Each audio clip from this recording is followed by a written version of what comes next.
Start.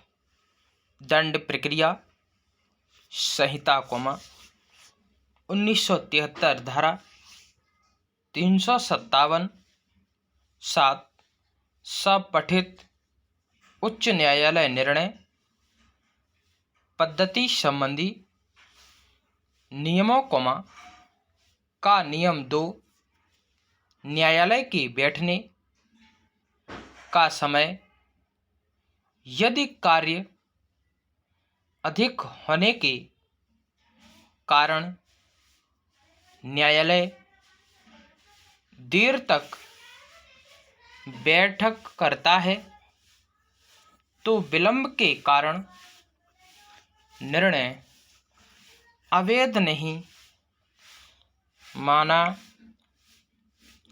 जाएगा। साथ ही न्यायालय में पक्षकार या उसके वकील के उपस्थिति न रहने से सुनाया गया निर्णय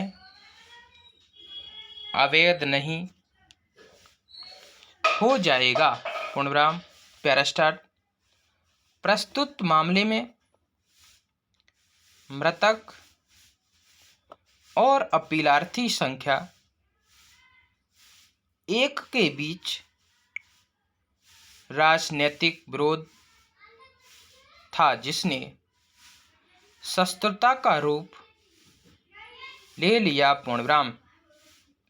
मृतक जनता पार्टी का था और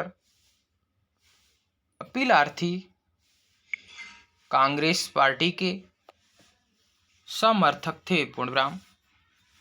मृतक इस समय विधायक था और अपीलार्थी उसके विरुद्ध चुनाव भी लड़ चुका था। पूर्णविराम। अन्य क्षेत्रों में भी वह मृतक का विरोधी था। पूर्णविराम। घटना के दिन मृतक जब स्कूटर पर आ रहा था तब रास्ते में अपीलार्थी संख्या 5 ने उसे घेरा और धारदार हथियारों से हमला कर उसका गला काटने का प्रयास किया। पूर्णविराम। घटना के प्रत्यक्षदर्शी साक्षियों ने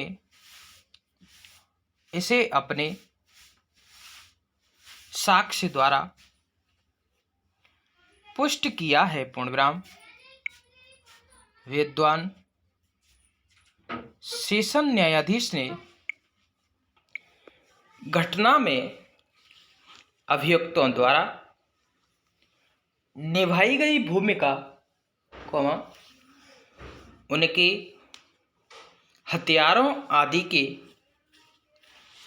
आधार पर सबको दोष सिद्ध करते हुए अपीलार्थी संख्या 1 से 3 को मृत्युदंड और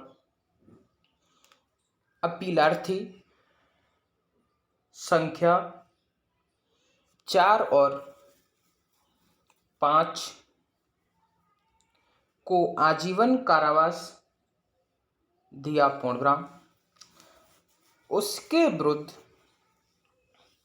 अपील किए जाने पर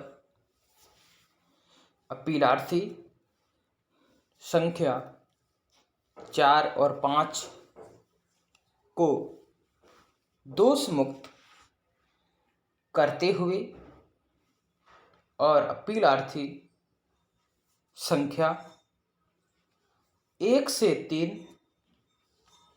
के मृत्यु दंड को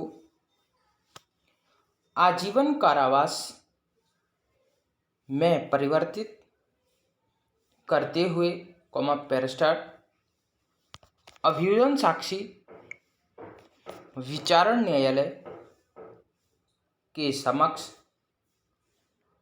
चौथे अभियुक्त का नाम बताने में भी असमर्थ रहा और उसने यही कहा कि वह चौथे अभियुक्त का नाम भूल गया है। पूर्णविराम। उसने यह भी बयान दिया कि उसने घटना के दिन अभियुक्त 4 और 5 को देखा था और तत्पश्चात वह उन्हें न्यायालय में उनकी परीक्षा के दौरान देखता रहा और पुलिस के सामने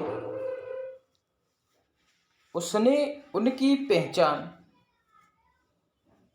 नहीं की है। पूर्णविराम। उसने यह भी साफ साफ स्वीकार किया है कि उसने पुलिस को यह नहीं बताया था कि अभियुक्त संख्या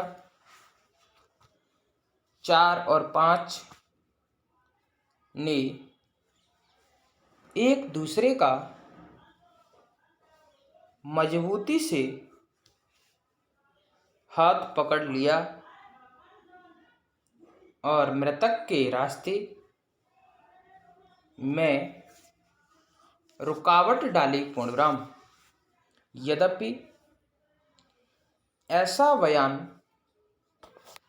उन्होंने विचारण न्यायालय के समक्ष पहली बार दिया था। पूर्णविराम। उसने आगे यह भी बयान दिया कि अभियुक्त 4 और 5 के पास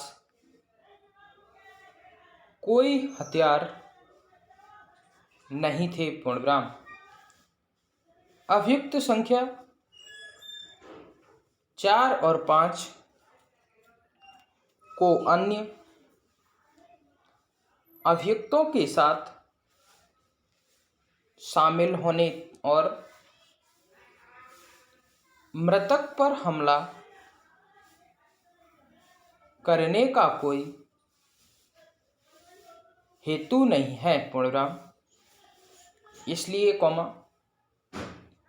अभियुक्त संख्या 4 और 5 को घटना से जोड़ने के लिए कोई ग्राह्य साक्ष्य नहीं है और इसलिए भारतीय दंड संहिता की धारा 149 के साथ पठित धारा 302 के अधीन उनकी दोष सिद्धि कायम रखे जाने योग्य नहीं है। पूर्णविराम। विद्वान सेशन न्यायाधीश ने अभियुक्त संख्या 4 और 5 को भारतीय दंड संहिता की धारा 149 के साथ पठित धारा 302 के अधीन दोष सिद्ध किया। पूर्णविराम स्टॉप। वीडियो अच्छी लगी हो तो लाइक शेयर कमेंट करें, सब्सक्राइब करें, बेल आइकन दबाएं जिससे आप तक नोटिफिकेशन पहुंचता रहे। धन्यवाद।